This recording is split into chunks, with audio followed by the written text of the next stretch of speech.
بسم اللہ الرحمن الرحیم الحمد للہ رب العالمین الحمد للہ الذی ہدانا لہذا وما كنا لنہتدی لولا ان ہدانا اللہ۔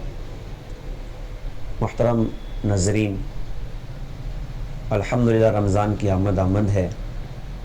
اللہ تعالیٰ نے جناب محمد رسول اللہ صلی اللہ علیہ وسلم کی برکتوں سے ہمیں بے شمار نعمتیں اور بے شمار دولتیں عطا فرمائی ہیں۔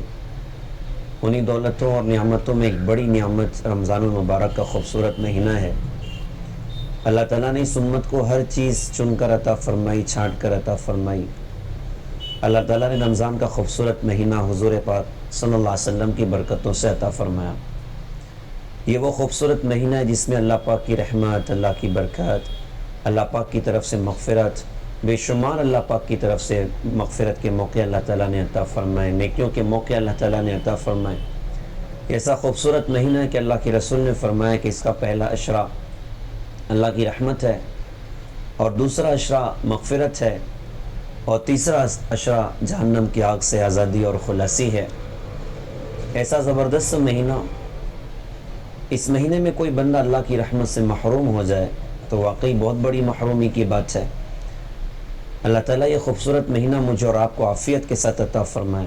شعبان کا مہینہ تیزی سے گزر رہا ہے، رمضان کی آمد ہے۔ اللہ کی رسول حضور پاک صلی اللہ علیہ وسلم رمضان کا استقبال رجب کے مہینے سے شروع کر دیتے۔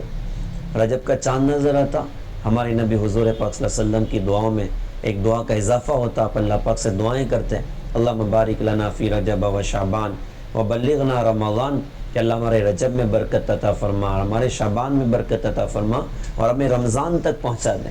تو اندازہ لگائیے کہ حضور پاک صلی اللہ علیہ وسلم جیسی شخصیت آپ 2 مہینہ پہلے سے رمضان کی تیاریوں میں لگ رہے ہیں، اور رمضان کے استقبال کر رہے ہیں، رمضان کے لیے دعائیں کر رہے ہیں۔ تو اللہ تعالی ہمیں بھی یہ سعادت عطا فرمائے کہ اب شعبان کا مہینہ شروع ہو گیا، اللہ عافیت سے ہمیں رمضان تک پہنچا دے، اور رمضان کی خیرات اور برکات اللہ تعالی ہم سب کو عطا فرمائے۔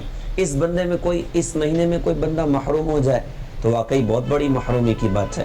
اللہ کے رسول حضور پاک صلی اللہ علیہ وسلم ایک مرتبہ آپ مسجد نبوی میں تھے اور آپ ممبر پر چڑھ رہے تھے، آپ نے پہلے درجے پر قدم رکھا تو ارشاد فرمایا آمین، دوسرے پر قدم رکھا تو پھر فرمایا آمین، اور تیسرے درجے پر قدم رکھا تو پھر فرمایا آمین۔ صحابہ نے کہا حضرت ہم نے آج عجیب بات آپ کی دیکھی ہے کہ آپ اوپر چڑھ رہے ہیں اور آپ آمین آمین کہہ رہے ہیں۔ تو اللہ کے رسول حضور پاک صلی اللہ علیہ وسلم نے ارشاد فرمایا کہ جب میں نے پہلے درجے پر قدم رکھا تو جبرائیل میرے سامنے تھے، اور جبرائیل یہ دعا کر رہے تھے کہ بعد من ادرک رمضان فلم یغفر لہ، کہ ہلاک ہو جائے وہ شخص جس نے رمضان کا مہینہ پایا پھر بھی اس کی مغفرت نہ کی جائے۔ میں نے اس پر آمین کہا۔ پھر کہا کہ میں نے جب دوسرے درجے پر قدم رکھا تو جبرائیل نے بدعا کی کہ بعد من ذکرت عنده فلم یصلی علیک، کہ ہلاک ہو جائے وہ شخص جس کے سامنے آپ صلی اللہ علیہ وسلم کا ذکر مبارک ہے اور وہ درود نہ پڑھے۔ میں نے اس پر بھی آمین کہا۔ پھر میں نے جب تیسرے درجے پر قدم رکھا تو جبرائیل نے بددعا دی کہ بعد من ادرک ابویہ الکبر او احدہما فلم یدخلہ الجنہ، کہ ہلاک ہو جائے وہ شخص جس کے سامنے اس کے ماں باپ دونوں یا دونوں میں سے کوئی ایک بڑھاپے کی عمر کو پہنچے، پھر بیٹا اپنے ماں باپ کی ایسی خدمت نہ کرے کہ اس کے ذریعے سے جنت کا حقدار ہو جائے یا جنت اس پر واجب ہو جائے۔ میں نے اس پر بھی آمین کہا۔ اندازہ لگائیے کہ کوئی بندہ اگر رمضان میں اللہ کی رحمت سے محروم ہو جائے یہ کتنی بڑی محرومی کی بات ہے۔ لہٰذا ہم سب کو ابھی سے رمضان کے استقبال کرنا۔ ہمارے شہر میں عام طور سے رمضان کے استقبال ہوتا ہے، اور ماشاءاللہ عذرائے مزاق کہوں کہ تری کے مسالوں کے ساتھ استقبال ہو رہا ہے، اور اچھی کھجوروں کے ساتھ ماشاءاللہ استقبال ہو رہا ہے، ڈرائی فروٹس کے ساتھ رمضان کے استقبال کی تیاریاں ہو رہی، اور عید کے کپڑوں کے ساتھ رمضان کے استقبال کی تیاریاں ہو رہی ہیں۔ اصل یہ ہے ٹھیک ہے بھائی، کرے آدمی، کوئی مسئلہ نہیں ہے، اب خود بھی لائے، اپنے بچوں کے واسطے بھی لائے، آس پڑوس والوں کے واسطے بھی بندہ کچھ نہ کچھ انتظام کرے کہ کسی غریب کے پاس بھی ہم یہ سامان پہنچانے کی کوشش کریں۔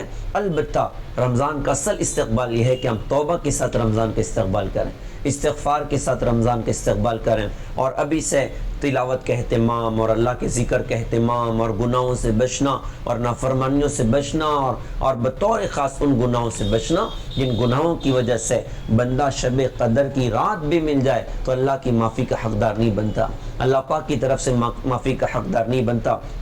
لہٰذا ہم بطور خاص ان گناہوں سے بچیں، ان نافرمانیوں سے بچیں۔ اللہ تعالیٰ سے دل سے دعا ہے اللہ تعالیٰ ہمارے شعبان میں برکت عطا فرمائیں اور ہمیں عافیت سے اللہ تعالیٰ رمضان کی مبارک گھڑیوں تک پہنچائے۔ وآخر دعوانا الحمدللہ رب العالمین۔ السلام علیکم ورحمۃ اللہ وبرکاتہ۔